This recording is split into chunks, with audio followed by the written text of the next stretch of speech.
কঠোর নয়। জামাত ইসলাম, communist party বা অন্য ইসলামিক দল, তাদের নিজস্ব কিছু দৃষ্টিভঙ্গি আছে, নিজস্ব কর্মসূচি আছে। তার প্রেক্ষিতে সে মানুষের সমর্থন নিতে চাবে। বিএনপি তো বিএনপির মতো করে চলতে থাকে, কিন্তু ন্যাশনাল ইন্টিগ্রিটির প্রশ্নে, জাতীয় ঐক্যের প্রশ্নে, অর্থাৎ এখন মুখ্য কাজ হচ্ছে একটি ভালো নির্বাচিত সরকার পরিচয় তৈরি করা। সেই নির্বাচিত সরকার তৈরি করার ক্ষেত্রে কেউ কিন্তু দ্বিধাহীন না। সবাই একটি নির্বাচিত সরকার চায়, কেউ একটু পরে চায়, কেউ একটু আগে চায়। তাহলে পরে এই জায়গাটা সবাই একমতই আছে। বাংলাদেশের গণতন্ত্র থাক, সব রাজনৈতিক দল চায়। বাংলাদেশের সার্বভৌমত্ব থাক, সব রাজনৈতিক দল চায়। সেই জায়গাটায় কোনো দ্বিমত নেই, কিন্তু কর্মসূচিগত ভিন্নতা থাকতে পারে। অনেক সাংবাদিক বন্ধু হয়তো কর্মসূচির ভিন্নতা থাকলে কিছু বক্তব্য ভিন্নতা থাকে, সেটাকে অনৈক্যের কারণ বলে তারা মনে করছে। এটা আমার কাছে মনে হচ্ছে এটা ঠিক। অনেক সময় দেখেছি যে আপনারা বলেছেন যে আপনাদের সমালোচনা তো আসলে রাজনৈতিক দলগুলোই করবে, বিএনপির সমালোচনা জামাত করবে, জামাতের সমালোচনা বিএনপি করবে, এটাই তো গণতন্ত্রের সৌন্দর্য। কিন্তু আমরা দেখেছি সমালোচনাকে কেন্দ্র করে আবার দেখেছে অনেক সময় আক্রমণাত্মক বক্তব্য দিতে দেখেছি। আসলে রাজনৈতিক দলগুলোকে আরেকটু সচেতন হওয়া জরুরি কিনা, কি মনে হয়? অবশ্যই সচেতন হওয়া উচিত। রাজনীতি কোনোভাবে আক্রমণাত্মক বক্তব্যে নিয়ে যাওয়া উচিত।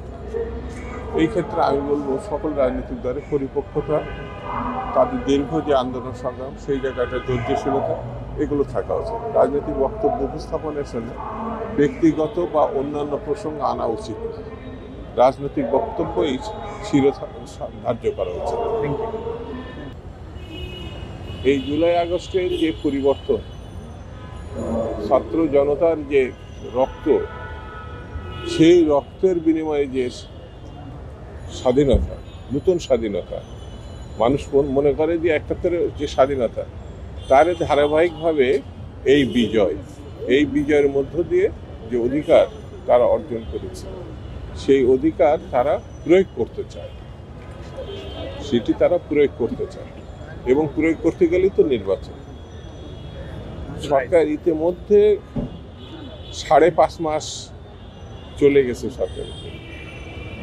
আগামী দিনে যদি ৫ মাসের পরে একটা কিছু দেখতে চায়, এইরকম সম্ভাবনাও দেখছে না মানুষ সরকারের কার্যক্রমে পরিচালনা।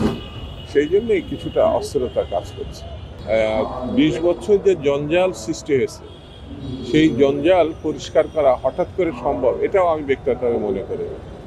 একটি ধারাবাহিক পরিস্থিতির মধ্য দিয়ে যদি সরকারকে নিয়ে যাওয়া যায়, অর্থাৎ একটি নির্বাচিত সরকার, যে সরকারের দায়িত্ব থাকবে, জবাবদিহিতা থাকবে। এই সরকারে কিন্তু জবাবদিহিতা নাই, এটা নির্বাচিত সরকার না, সাংবিধানিক সরকার। তো স্বাভাবিক কারণে আমার কাছে যেটা মনে হয়, এই সরকারের সাফল্য ব্যর্থতা আমরা পরে দেখব, কিন্তু এই সরকারকে আমরা সহযোগিতা করছি। কিন্তু শুধু যে রাজনৈতিক দলগুলো সহযোগিতা করছে তা না, সকল শ্রেণী পেশার মানুষ এই সরকারকে সমর্থন করছে এখনো পর্যন্ত।